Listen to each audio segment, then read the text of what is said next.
In today's video, I'll be showing you how you replace the glass on an Apple Watch Series 4 44mm.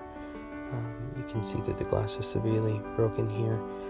If you haven't seen some of my previous videos, you'll want to check them out. We talk about the different components of them, and that'll give you an idea. This one, like on the Series 1, we have the LCD, the digitizer, and the glass, all as 3 separate pieces.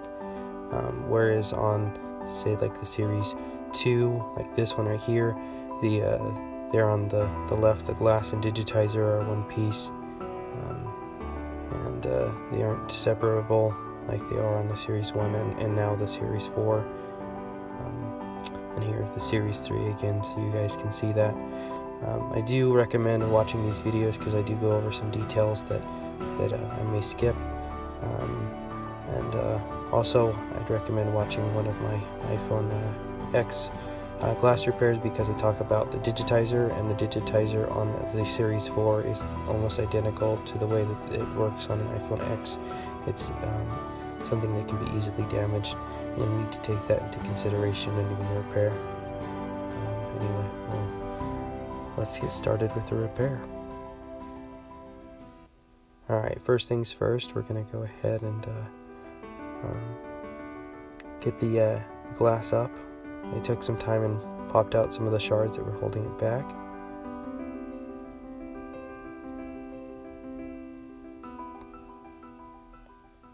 On the underside here, you'll see that there are 3 flex cables and 2 of the copper strips as well that are adhering the flex cables down, so you'll need to carefully pry those back. You'll see the black portion is sticky.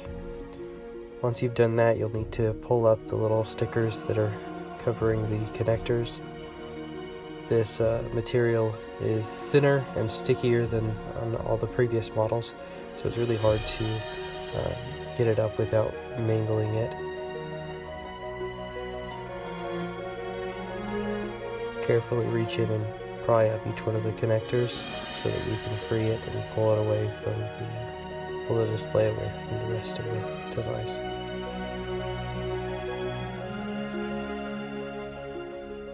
Make sure you pull directly out, don't pull up or anything. They need to go directly backwards.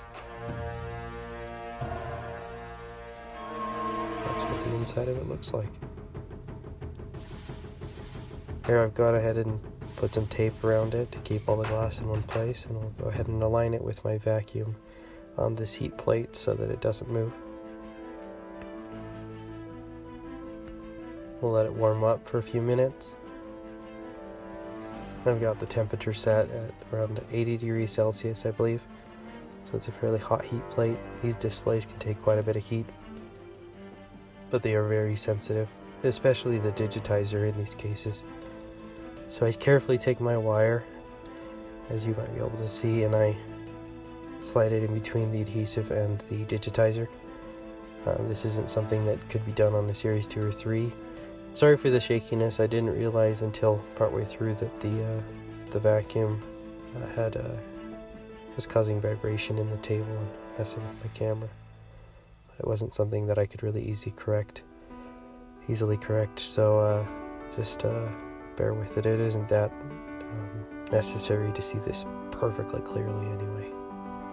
But one thing that you'll have to see is as you do this, you'll have to avoid all the different glass pieces that I point out here. I've got some glass shards that I was not able to remove, and they'll be in the way, and so you have to manipulate the wire and pulling and letting up on different sides of the wire as you slice through, so that you don't put any pressure on the edge of the digitizer, because if you do that with a wire that's this thin, it acts like a blade. It will cut right into the digitizer, and then it can get down into the layers of the display, like the polarizer. And it's replaceable if you get into the digitizer, but if you get into the polarizer or anything on the actual display, then it's pretty much toast, and you have to get a whole new display, and they're super expensive. In the high 200s, nearly $300 right now. Hopefully that price goes down in the future, because when people break the display, it's just like buying a whole new watch. Whereas buying a new glass and digitizer is less than half the cost of that display. They're still expensive. They're still, $150 or so for a new glass digitizer piece, but definitely less expensive than a new watch. Now, one thing I will mention, if you have not done any watch repair before, if you've never replaced a glass on any of the previous series, I would not recommend this for your, as a DIY repair. It's a very, very difficult repair. A lot can go wrong, and I may make it look easy at certain points in the video. It's not easy at all. It takes hours to do. A lot of knowledge has to go into knowing how to manipulate the wire, for example, around these different sections, so that you don't damage the display. So if you're wanting to attempt it because you think you can, go for it. But I highly recommend only doing this if you've had previous experience, maybe even refurbishing an iPhone X screen. If you have been able to successfully get the glass or the digitizer off the iPhone X LCD or a display, then you'll probably be able to do this. But if you haven't done that, I'd recommend trying to do other repairs similar to that in order to get that, to have the knowledge and ability to do this type of repair. This is not easy at all. Much more difficult than any of the other series of watches up to this point.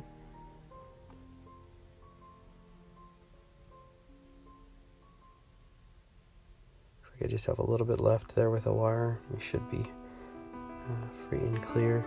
Sometimes the adhesive kind of re-sticks, and so you'll need to cut through it a couple times with the wire. Never force the display up. They are flexible to a certain extent, but to a certain extent is, the key in that. Here, I'll go ahead and take the wire in under it again. Each time being aware of the glass pieces, making sure I'm not putting too much pressure on any portion of the edge of the digitizer, and we'll go ahead and lift that up. See, it's stuck again, so I'll take the wire in yet again to make sure we can get it separated. Now, I got lucky on this one. I was able to cut everywhere in between the adhesive and the digitizer. It's not always the case. A lot of the time you have to remove some adhesive. I just have the lines that the wire has made. We'll go ahead and move the heat plate out of the way and get to cleaning the display. To do this, I use acetone and clean room wipes, and I find the display looks kind of cool because you can see through the top corners. We'll go ahead and use a clean room wipe and some acetone. We'll gently wipe the residue from the adhesive off. Don't put too much pressure in any given spot. You may end up damaging the display as well. From here, we'll want to test the display. We'll want to test the touch. Want to make sure that the digitizer is still intact. It's basically super sensitive around the edges, and also the flex cable that folds over the display that for the touch screen has corners that are exposed and can be easily damaged as the glass is removed as you pull it up from the watch, and you'll want to make sure that the touch is working before you go ahead and just install a new glass piece on there. We can see the display is working if the watch needs to be charged, so let's go ahead and plug it in and see if it'll come on. Here it comes. There we go, it's turning on. We'll want to test the touch a little bit, make sure it's still working.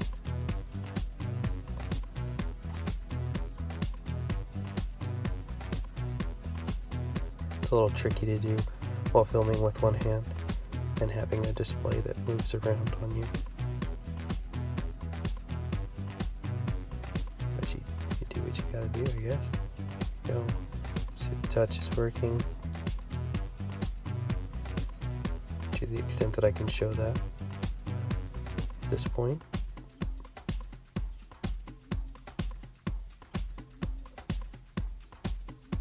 Alright, the next step is going to be applying a dollop of Loka.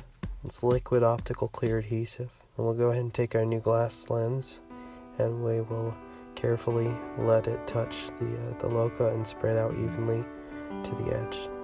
Now I find the easiest way to allow this to settle naturally is to let it sit. So this may be a little boring for you, but as you can see, it's sitting there for quite a while and it's slowly making its way to the edge, and it'll eventually spread all the way out. Now, I'll take a moment here to say that if you like what you see so far, go ahead and like the video. If you haven't subscribed, go ahead and subscribe and turn on notifications. I try to post videos every time I find some repair interesting or something that I would have wanted to have had a demonstration on before attempting.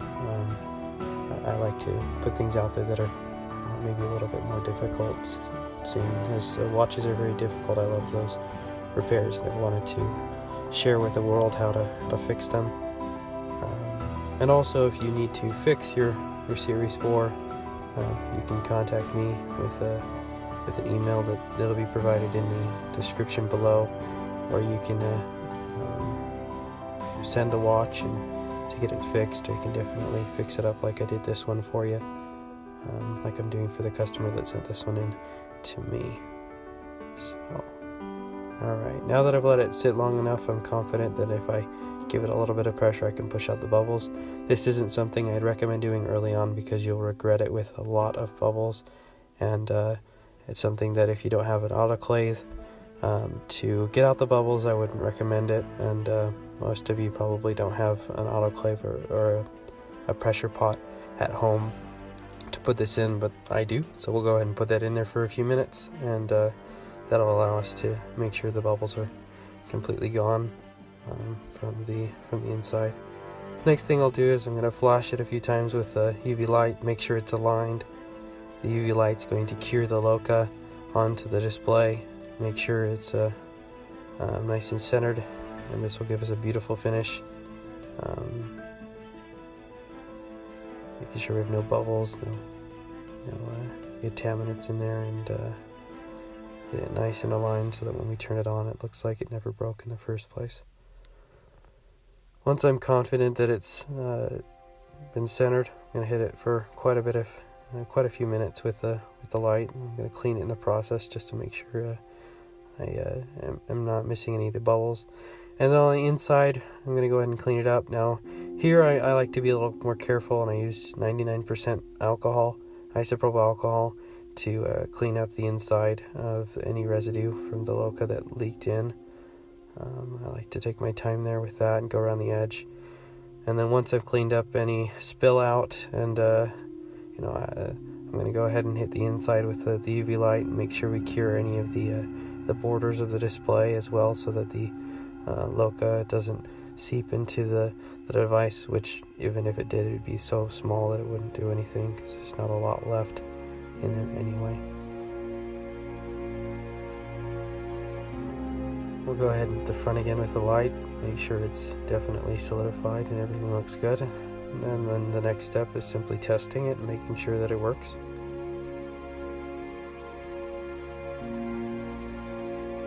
Now, if you have an idea of a video you'd like me to do, feel free to comment in the section below.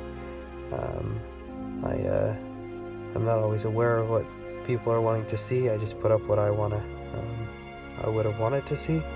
So, alright, here we go. It's turning on. I like to keep a protector on it at most times, just so I don't scratch the glass as I'm getting ready to put it back together, so the customer has a beautiful looking watch when I'm done. So it's a little weird with that angle. There we go. Now you can see clearly that the touch is working everywhere still, which means we successfully were able to replace just the glass on this watch. It's not always the case where you have a perfect touchscreen, in which case you will need to replace the digitizer as well. Alright, here's the watch all back together, looking as beautiful as ever. Customer's going to be very happy. They had a few dings and dents in the frame I was able to get out to the extent that they could come out without leaving any marks. You saw at the beginning how bad it was. Thanks for watching, you guys.